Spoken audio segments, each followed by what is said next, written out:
You're listening to The Hour of the Time. I'm Pooh. And I'm William Cooper. I pledge allegiance to the flag of the United States of America and to the republic for which it stands, one nation, under God, indivisible, with liberty and justice for all.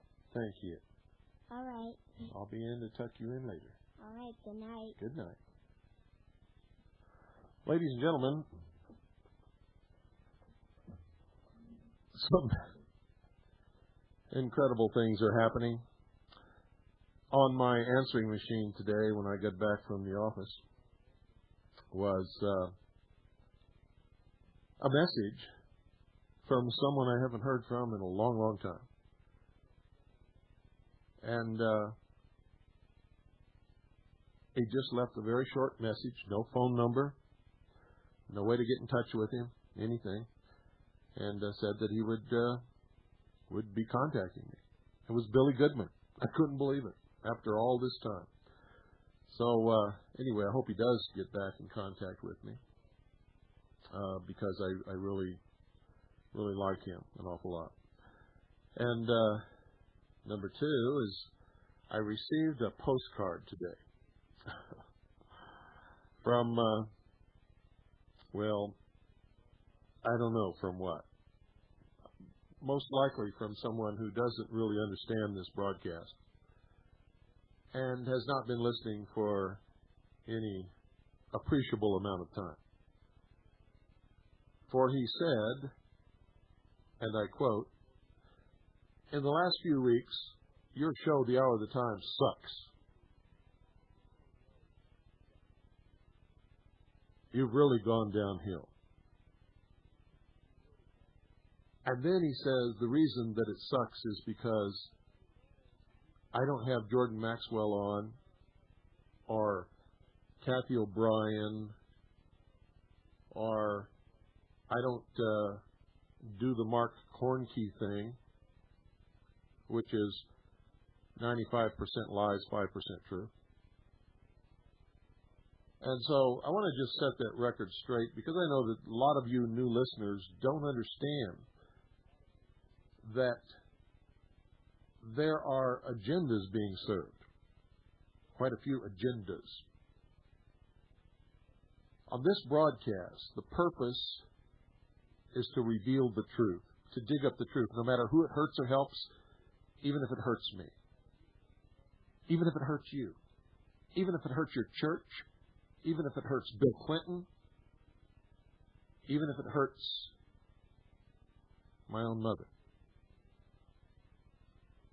If we're living a life of deception and lies, we're not living at all. Instead, we are puppets being manipulated by those who control those lies to serve their own agendas. So we don't do those things on this broadcast. And for most of you new listeners, you just don't understand at all that most of what's being aired on all of these other broadcasts, these so-called Patriot broadcasts, were aired on this broadcast years ago. This was the first radio broadcast ever to have Jordan Maxwell as a guest. I had him on this broadcast 3 years ago. But that was when he was trying to educate people about the deception of the priesthood of all different religions. Something has happened between then and now. He is now on a crusade to destroy Christianity. If he had his way, He would take away your right to even consider being a Christian. And he would do away with all Christians. And those of you who have been listening to him lately, you can hear that. See, when he was on this broadcast 3 years ago, he was educating. He was talking about what he had learned in his research about religion and about the pagan religions and Christianity and how the two had been merged in the early days of the Christian church. And when he was doing that, it was in line with what this broadcast is all about. So he was a guest on here. He's not doing that now. He's venom in his heart. He's out to hurt people. And he has an agenda, which is to destroy an entire religion. This broadcast is about revealing the truth to you, but not destroying you or your religion or any organization you belong to. We don't even want to destroy you if you're trying to create world government and destroy us. What we want to do is open your eyes so that you'll stop doing that. You can still believe in your church, still belong to your organization. And if after you've heard the truth about all these things, you still want to believe in that, even though that you know it's not true, it's okay with us because we believe here on the hour of the time, in the intelligence service, in the Kaji News service, with Veritas, everything that I am connected with, we believe in freedom.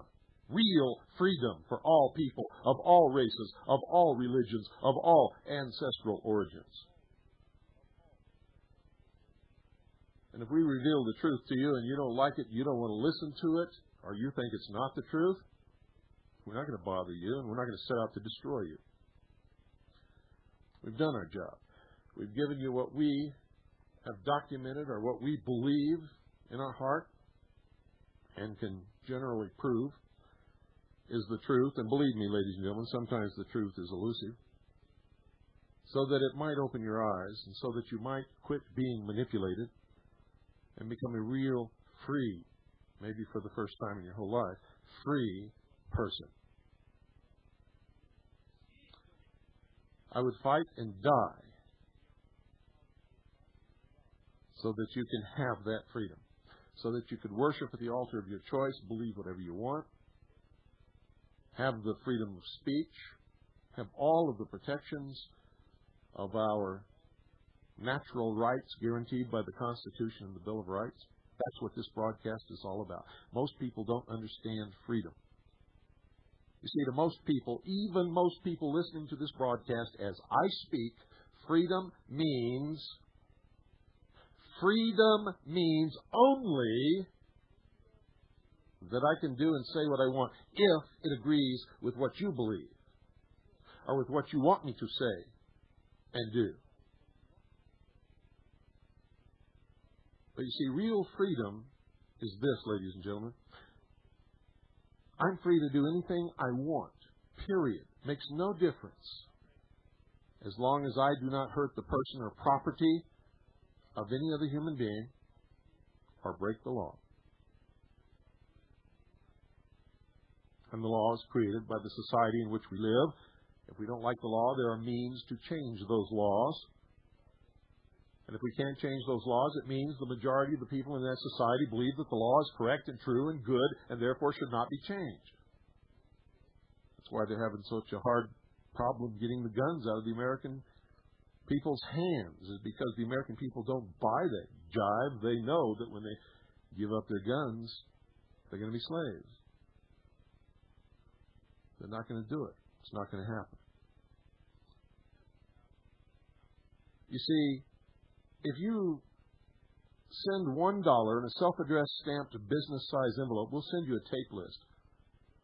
And you'll see that almost everything that's being discussed on any radio program in the entire country has already been covered on this broadcast years ago.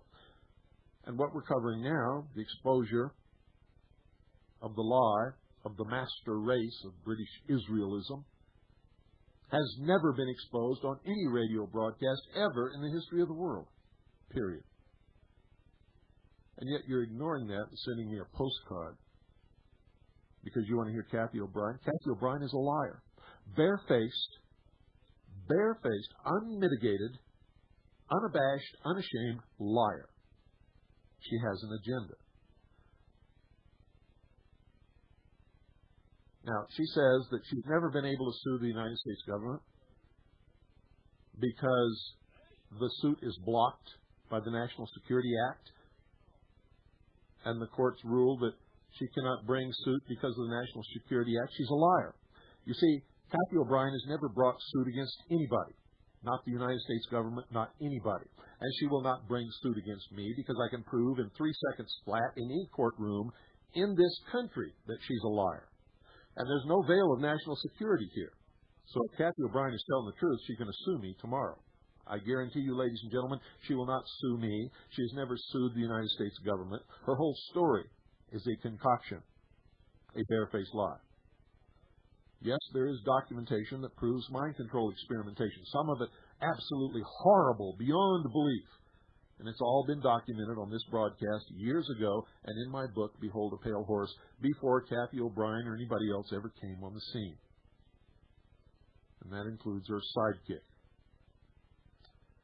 They claim they have thousands and thousands and thousands of pages of documentation, yet they will not release that documentation to anybody. They just give you a little bit. What is the little bit they give you? The same little bit that people have always had that have studied mind control for many, many years.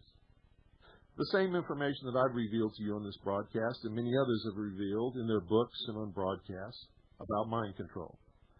Kathy O'Brien is an unmitigated, barefaced, unabashed, unashamed liar.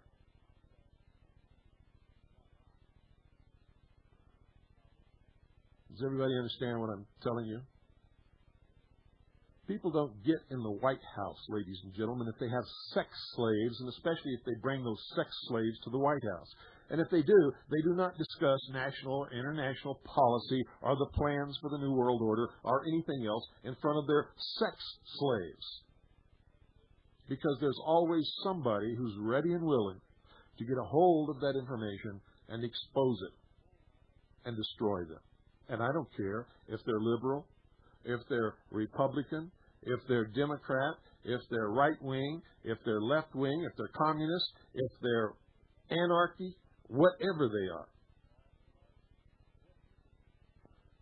Bill Clinton has the reins on the power in this country. Hasn't stopped anybody from exposing his sexual liaisons, ladies and gentlemen. These people are not fools. They're very smart, very intelligent, very slick.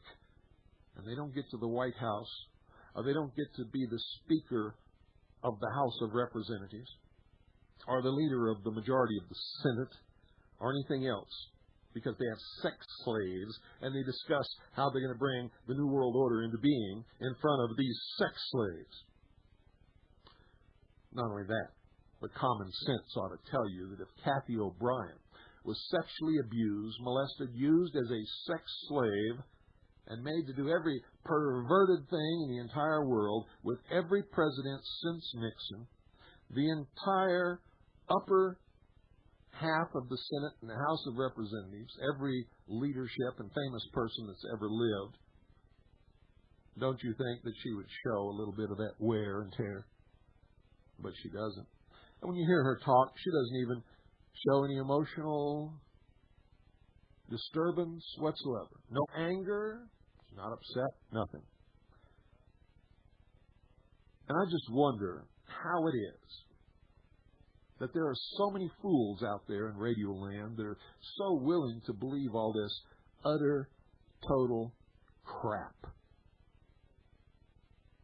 You see, I called in one night when she was spouting her lies, and I just asked one question. Can you prove that you were ever in your life in the White House?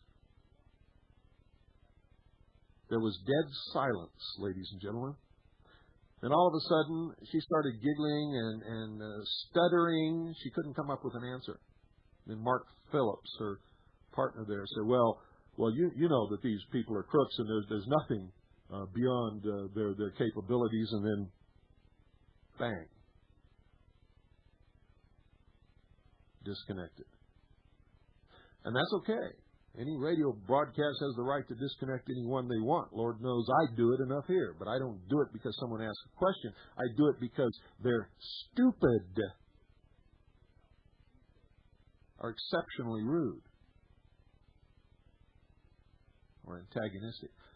As long as someone is intelligent and present a legitimate argument, I'll talk to them all night, or at least a reasonable amount of time so that other people are able to get on the broadcast.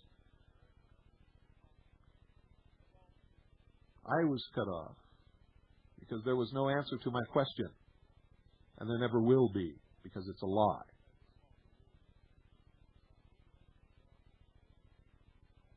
You can take her book and pick it apart piece by piece. It is a conglomeration of lies. I don't know what Mark Phillips' story is. I don't know why he's hooked up with Kathy O'Brien. But I will tell you this. Kathy O'Brien is a liar. She's a scam. She has an agenda.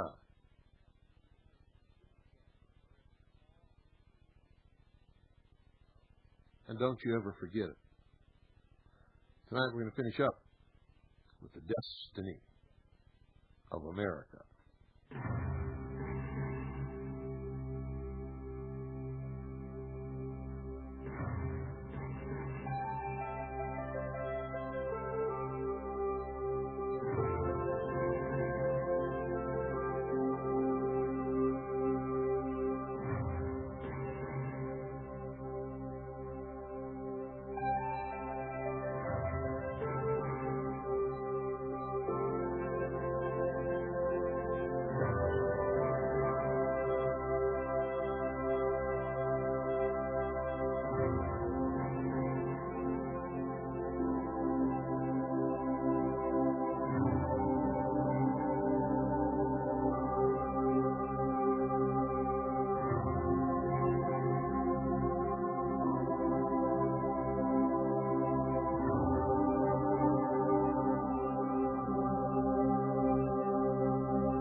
Well, I hope you like that Celtic music, where British Israelism has its roots in the old Celtic and Druidic religions, the pagan religions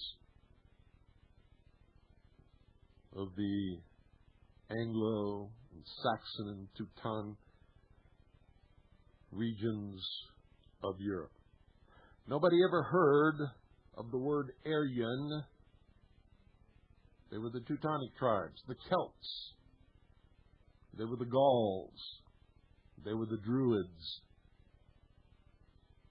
Until Helena Blavatsky came along and connected these tribes to a supposed Eastern race called the Aryans, supposedly the Indian. Not the Indian of the United States or of the American continents, but the Indian of India, whom, ladies and gentlemen, are not white. But yet the Aryans were supposed to be a pure white race superior to all other races that founded, created, and nourished civilization. And none of it is true. It's a heady offering for anyone who is willing to believe it, for anyone who is so insecure within themselves that they need desperately for someone to tell them that they're worth something, worth more than anyone else, that they are elevated indeed above all other races and peoples of the earth, and that they are truly the master race who have been promised to inherit the world.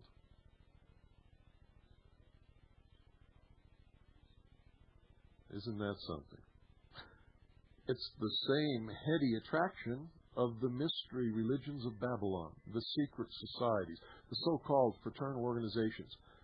which hold out the promise of the revelation of a secret if you climb high enough in the degrees of initiation.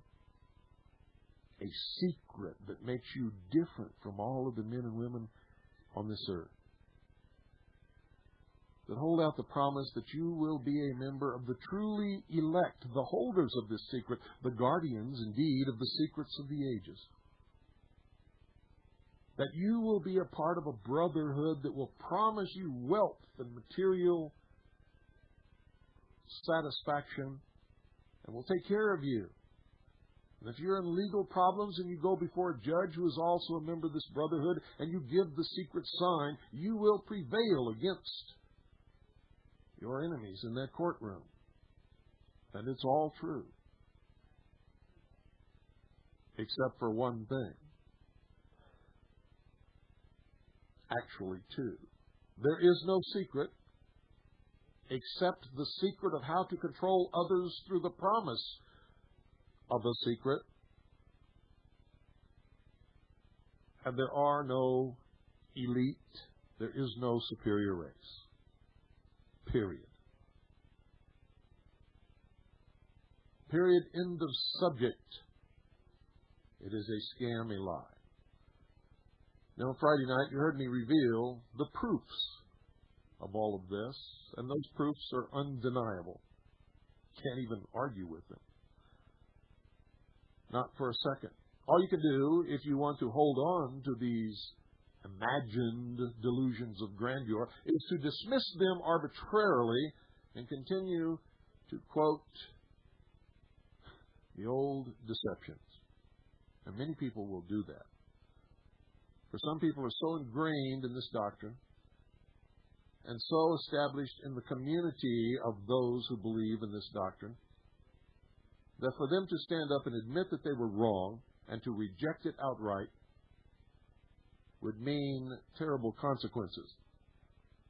They would lose most or all of their friends. They would be ostracized by the community. They would be excommunicated by the church. If they owned or operated a business, they would lose their business and their family would be put in the poorhouse or out in the street. And you all know what I'm talking about because you've all seen it happen over and over and over again. And you would be hounded and persecuted by the priests and the elders of these religions until you had to flee utterly for your very life and your very existence. And some who have found themselves in this situation have even been murdered over the years because they refused to flee, refused to back down, and refused to recant the rejection.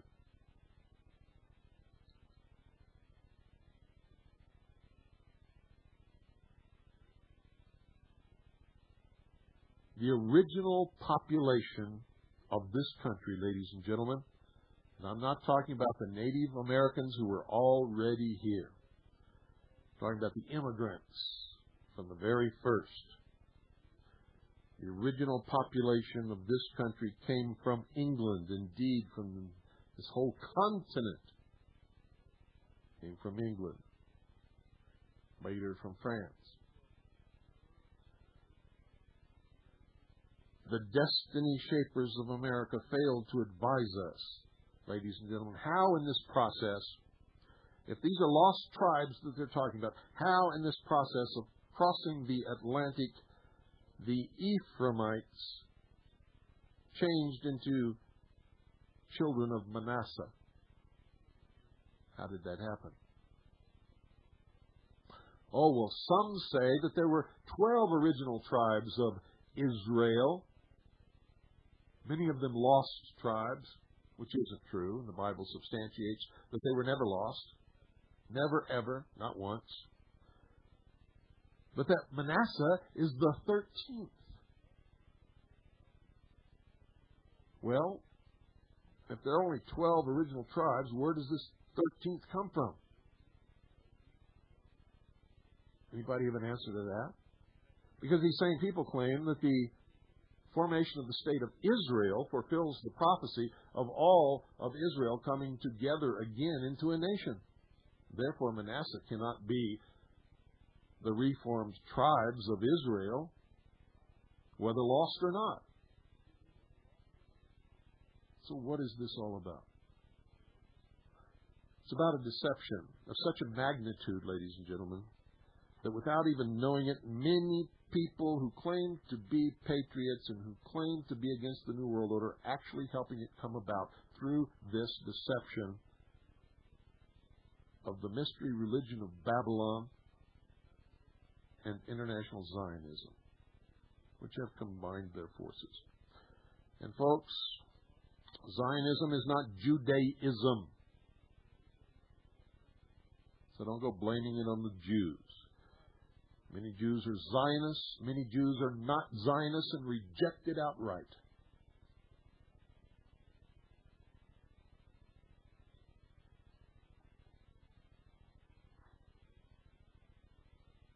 And I hope you understand that. Any time that you begin to blame one people, one race, one group for all your problems, you are fitting in to the deception of divide and conquer and destroy the weakness of that action. They have succeeded in splitting this country into so many groups, so many religions, so many organizations, so many this, so many that. But I'm going to tell you right now, if you really want to know the truth, there is very little of America as it has ever been known to be left, if any at all. And there's going to be an ultimate conflict, whether it be peaceful or with the force of arms, depends upon how many people we are able to awaken in order to form a political consensus that will take the hands out of these manipulating power grabbers so that they have to drop the power into our hands and let us restore freedom to all peoples.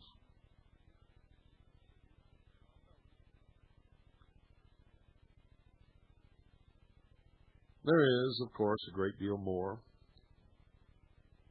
and it's extremely interesting study, an interesting talk, conversation, if you can converse with someone who is intelligent enough to be able to converse, rather than argue dogma.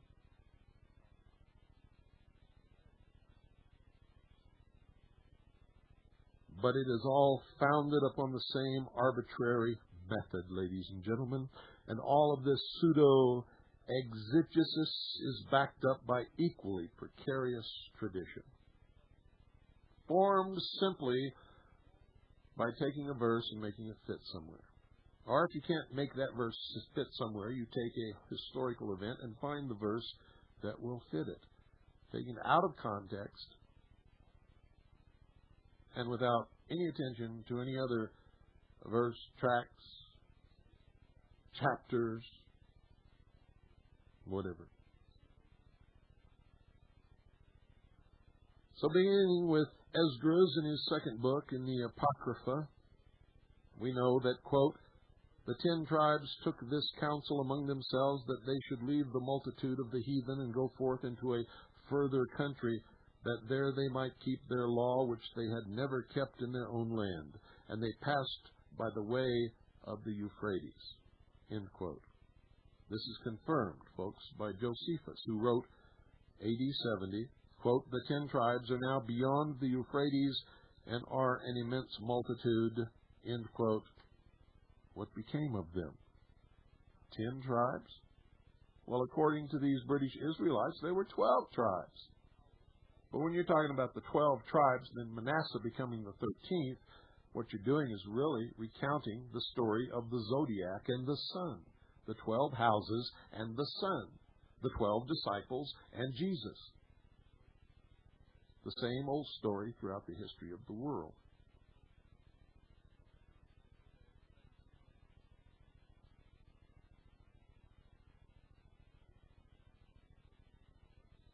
British Israelites claim they have the answer. Past old gravestones in the Crimea and a town on the Danube near the Black Sea called Isaka, quote, evidently an Israelitish name, end quote. Evidently? What do you mean evidently? Prove it! And they can't. They trace these tribes to Scandinavia and to Western Europe. The Saxons, having come from the Black Sea, captured England from the original Britons and divided the country into sections whose names all remind us of God's promise. In Isaac shall thy seed be called, Genesis chapter 21, verse 12. For they are Sussex or South Saxon, Essex or East Saxon, Middlesex, etc. And this is all what they say. It's not really what happened in history. There is an Irish tradition that the prophet Jeremiah escaped from Egypt with a daughter of Zedekiah, the last, and by the way, illegally appointed king of Judah. These two first reached Spain and later Ireland. They say, here this female descendant of David, entitled to David's throne only by favor of Nebuchadnezzar, married an Irish tribal chief or king between BC 580 and 565. From then on, the line of David is continued, first in Ireland, then in Scotland, and England. And at the same time, they have this other story, that Joseph of Arimathea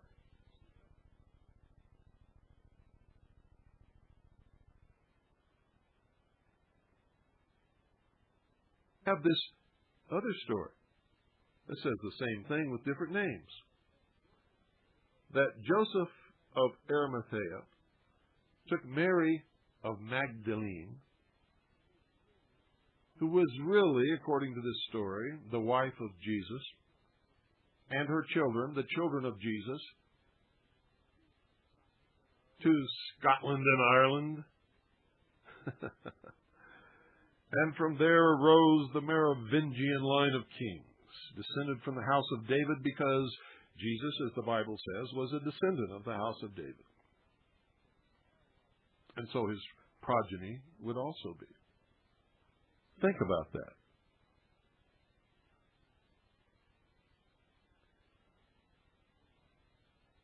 How in the world did they get people to believe all of this? For there is no truth at all for any of it, ladies and gentlemen. This feat, however, was by no means the only accomplishment of the aged prophet Jeremiah. We're talking about the first story here. He also succeeded in taking with him the stone of destiny. This is the stone I've talked to you about from the beginning. All through the mystery schools, we've talked about this stone. The Queen of England sits upon the stone, which rests beneath her throne.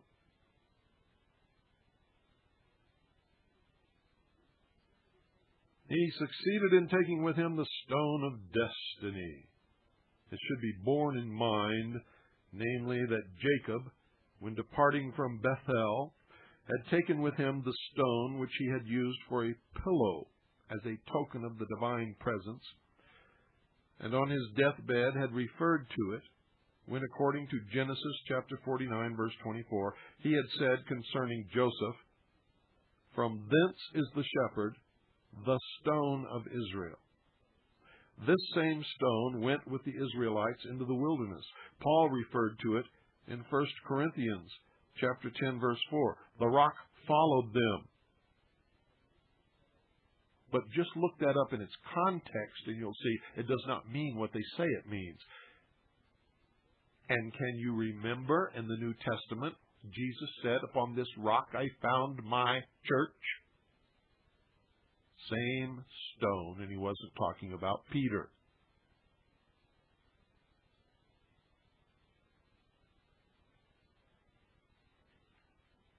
And I know that many of you don't understand. According to the British Israelists, Jeremiah then took this stone with him, and it became the coronation stone of the kings of Argyle, then of the kings of Scotland, and until recently of the kings of England. But you see, this is not an unbroken line of ancestry. This is a line of conquest.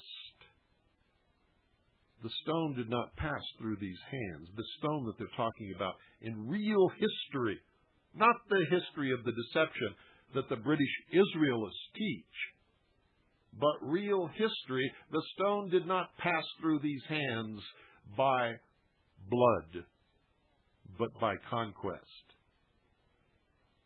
So that the hands in whom this stone now rests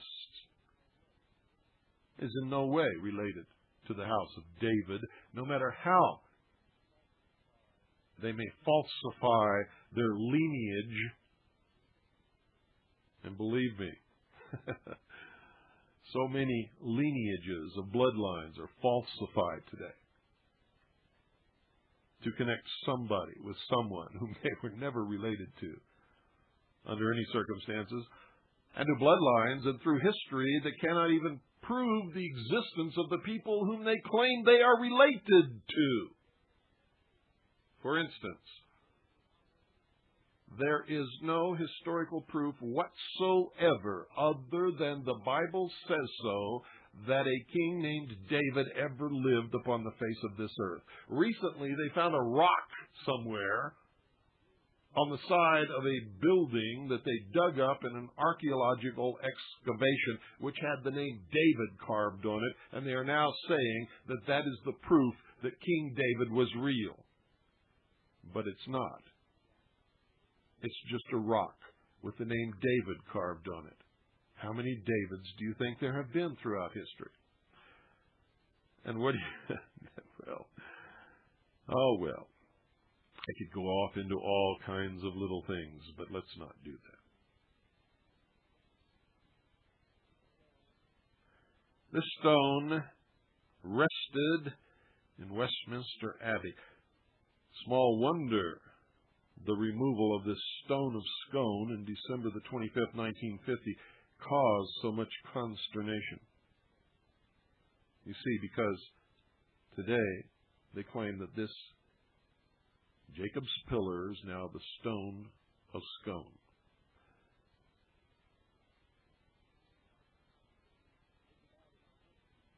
There's about as much historical evidence for all of this as there is for the alleged story which claims that there is among Roman Catholic relics the stone upon which the rooster stood when he crowed at Peter's denial of his Lord, or for that matter, for the feather that dropped from the wing of the angel Gabriel when he announced the Savior's birth to Mary.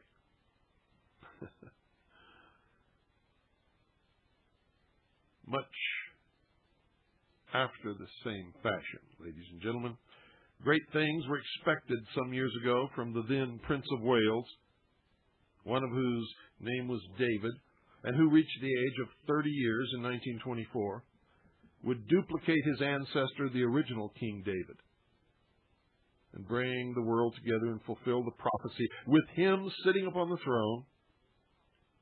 But Prince David, meanwhile, having become King Edward VIII, abdicated from the throne of Judah and Israel, British, in favor of the woman he loved.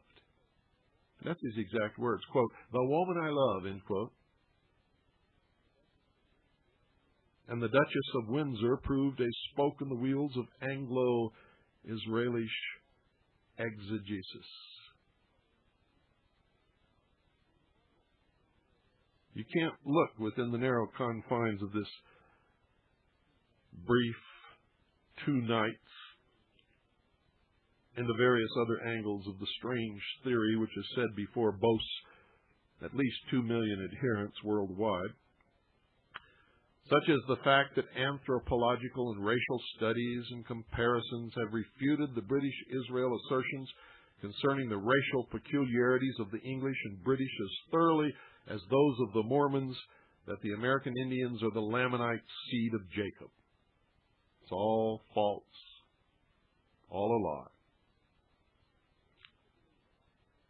And many people believe it, and that's why they call it religion.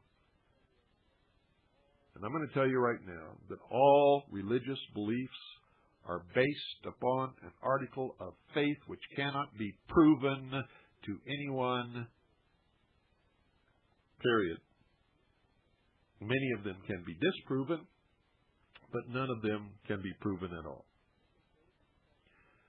If they could, it would be called science and not religion. So somewhere along the line, someone has convinced people to believe these things, and they have found it in their best interest to do so. And I find no fault with this. If they are going to church and doing good works and contributing their efforts to helping other people and truly worshiping their God, whoever they happens to be.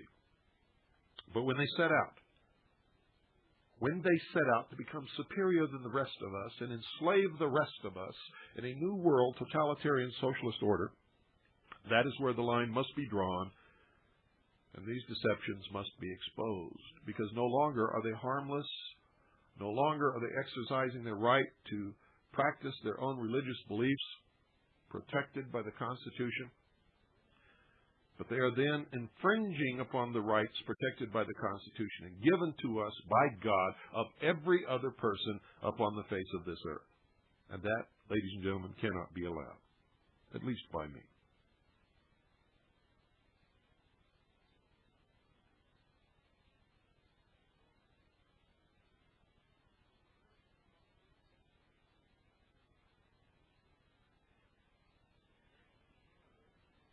So again, I want to reiterate that by this little expose of Friday night and tonight,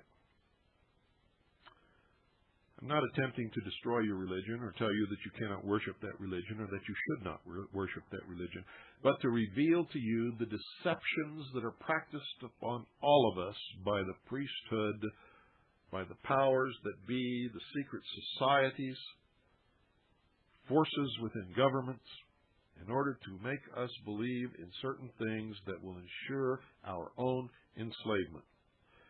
And ladies and gentlemen, I'm going to tell you that all major organized religions today are involved in this deception. I don't care what you call that religion. I don't care what part of the world that religion exists at. I don't care who belongs to it. It is true.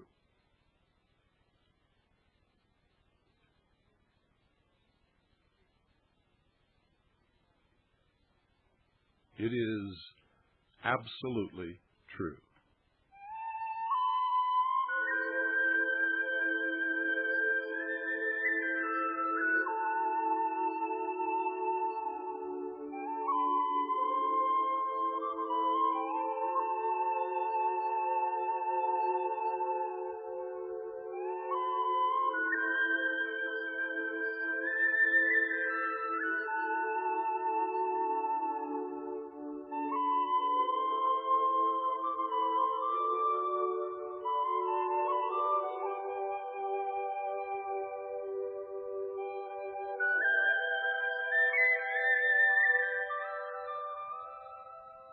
In Jesus' day, he would have called these manipulators, these deceivers, and these liars Pharisees.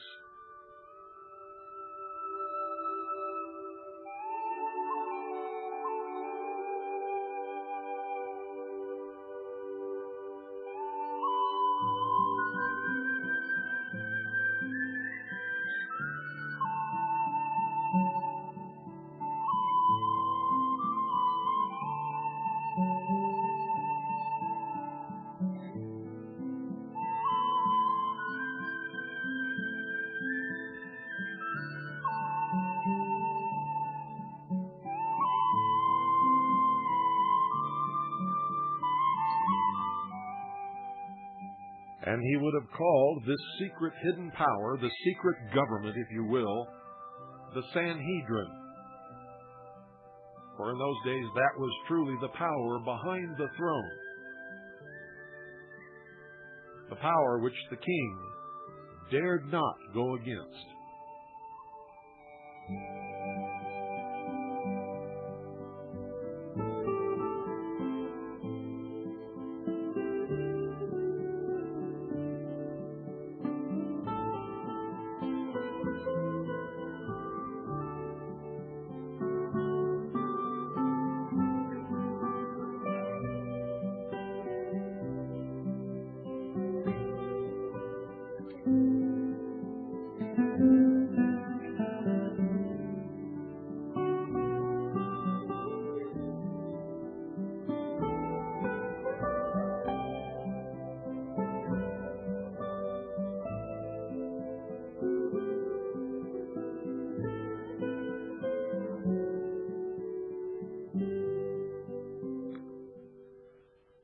Well, we can take calls until the end of the hour if you'd like. The number is 520-333-4578. That's 520-333-4578. While we're waiting, I'm going to give you the new address for the Research Center, for Veritas, for the Hour of the Time, for all of us, as a matter of fact. It's Harvest. If you're writing to Veritas, write to Veritas in care of Harvest, Harvest. P.O. Box 1970. That's P.O. Box 1970. Eager, spelled E-A-G-A-R. That's Eager, spelled E-A-G-A-R, Arizona, 85925. Once again, the zip is 85925. The entire address is whoever you're writing to. If you're writing to me, it's William Cooper in care of Harvest. If you're writing to the Intelligence Service, it's the Intelligence Service in care of Harvest. If you have a question about an order, write to Annie in care of Harvest. If you're writing to Veritas, write to Veritas in care of Harvest. P.O. Box 1970, Eager, spelled E-A-G-A-R, Arizona, 85925. If you need to call Veritas about a subscription, about submitting an article, about anything about Veritas, this is the only number that you can call. If you call any other number, you're not going to get any help, and you're just going to be told that you have to call this number. The number is 520-333-5661. That's 520-333-5661. If you're calling for any other reason, also that number that I just gave you is the fax for all of us. If you want to send a fax to any of us, that's the number. You can only call that number and talk to people about Veritas, nothing else. And you can't talk about Veritas on any other number that I'm going to give you. But if you want to fax to any of us, that's the number that you must fax to, and it will automatically be switched to the fax when the phone picks up and hears the fax tone. So that's 520-333-5661. If you want to talk to me or discuss CAGI business or intelligence service or orders or anything like that at the hour of the time, you call 520-333-5691. That's 520-333-5691. Good evening. You're on the air. Hello. My name is Scott. I'm calling from Daytona Beach, Florida. Hello, Scott. First I want to say that I agree thoroughly with what you said about Kathy O'Brien and that Maxwell. As a matter of fact, I even wrote a letter to a program that was having Kathy O'Brien on quite a bit and said almost verbatim what you said on the air. Mm-hmm. You can tell by the way the woman talks that she's lying, because in fact, if she'd had the experiences that she had, then why does she spend so much time talking about things that are not part of that experience, like the New World Order and brainwashing techniques? She wouldn't know those things. That's correct. Now, and as far as Maxwell, he pretends to know more than he does, because I'm a student of ancient languages. That's also correct. And you're very astute for recognizing that. Yeah, he's claimed some etymologies that are utterly false. Yes. Most people would never know that. However, I would like to point out some errors that you've made in your program tonight. Now, at the beginning of the program, you identified Anglo-Saxon with Celtic, and of course those are two different groups. No. I mentioned several groups. I mentioned the Teutonic tribes, the Celts, and the Druids, and the Gauls. Okay, are you? They all make up what are known today as the Anglo-Aryan British Israelite conglomeration of races. Of course, Japan wasn't included in there, which the British Israelites do include Japan as a part of their master race. Okay, well, I'll put that aside for the second. I can't, because it's pure bullshit and it's part of their dogma. You can't put it aside. Something else first, all right? Go ahead. Now, I have. But your assertion that I said that what you said is not true. I included all of those tribes and ancient religions that are the main players in my opening remarks. Well, now I have studied Sanskrit, and I am aware of the fact that Erin, which is, of course, the Gaelic name for Ireland, is etymologically... Erin is not the Gaelic name for Ireland. I just looked it up in the dictionary. Erin is not the Gaelic name for Ireland. Erin, in the Hebrew tongue, literally means the priesthood. Has nothing to do with Ireland. Well, that's probably a completely different word. I just looked it up in the dictionary. No, it's not a different word. I've been all through this many different times. But go ahead and finish your... Professor of Sanskrit told me that Erin, or air, which is a different version of it, is etymologically related to the word Arya and also to Iran. They're all the same root, right? And so, in fact, the Aryans of India are related to the Aryans of Europe. And you say that they look completely different. Well, yes, a lot of them do because of racial mixture. But if you look especially at a lot of the people from Punjab, there's a television program. I was in Toronto. They have a lot of multicultural programming on television. One of the programs on is a Punjabi program, and the woman that hosts it is the most Nordic-looking woman you would ever want to see. I think that's... Well, now, wait a minute. That's like saying that in England, there's someone hosting an English program who looks like they came from India. How do you know what her ancestral origin is? Well, do you know what her ancestral origin is? I think it would be highly... Wait a minute. Do you know what her ancestral origin is? You're citing her as proof. All right. Okay. Well, okay. Well, just for argument, I'll say, okay, that's only one example. But No. Good night. You see, folks, it never fails. When it comes down to really intelligently debating the issue, they can't. They fall back on the most unbelievable bullshit that I've ever heard in my life. Saw somebody on television in India who had blonde hair and blue eyes, and that's proof. Bullshit! Good evening. You're on the air. Yes, Mr. Cooper. Talk about British Israelism, and I think you're trying to make a glancing hit on identity. No, I'm not trying to make a glancing hit. Oh, wait a minute. We just lost the satellite, so we got to get back on satellite, folks. Hold on.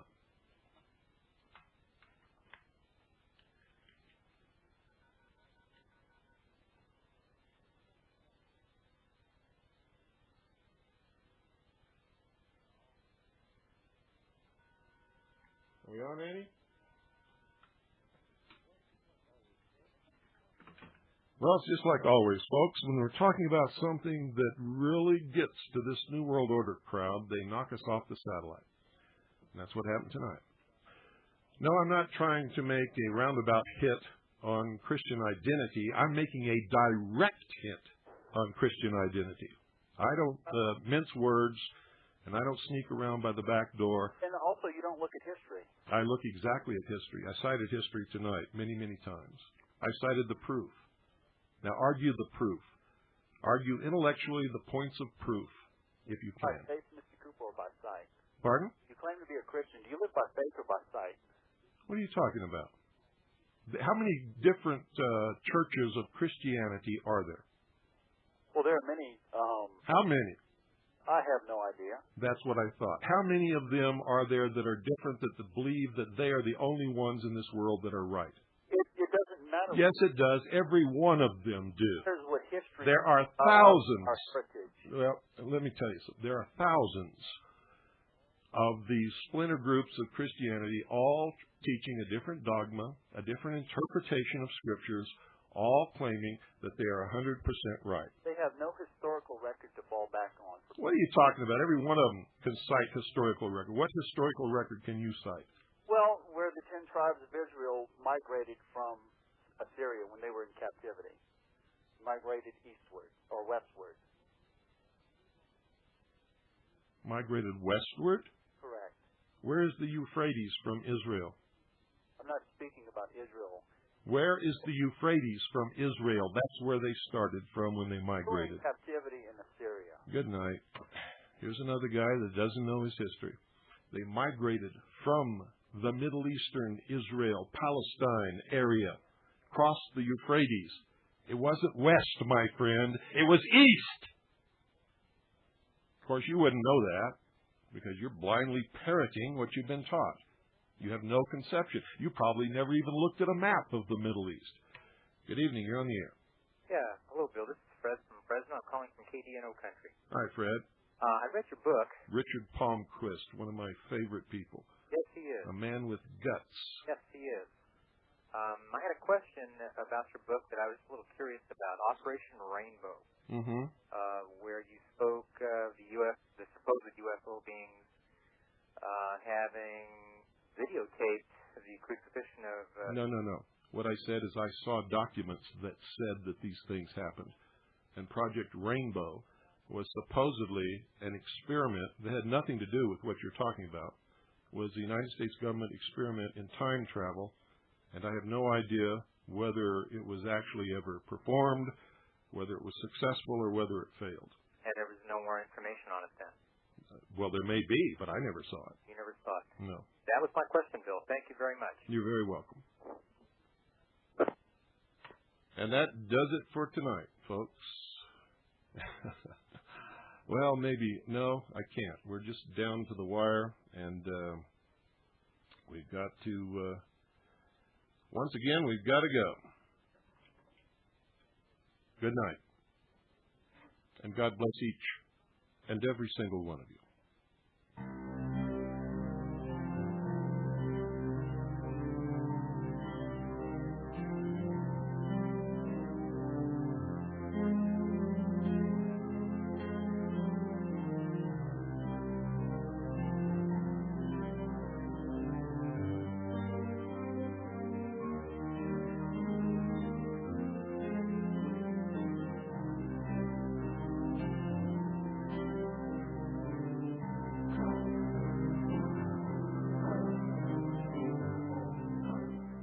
There is no master race, ladies and gentlemen, only the human race. And the quicker you get that through your head, the quicker we will be able to leave peacefully all other people alone and enjoy life upon this earth and stop manipulating and stealing and taking freedom and enslaving. Don't buy into the deception.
And the American Indians, ladies and gentlemen, are not Lamanites. If you don't believe me, ask them. They'll tell you.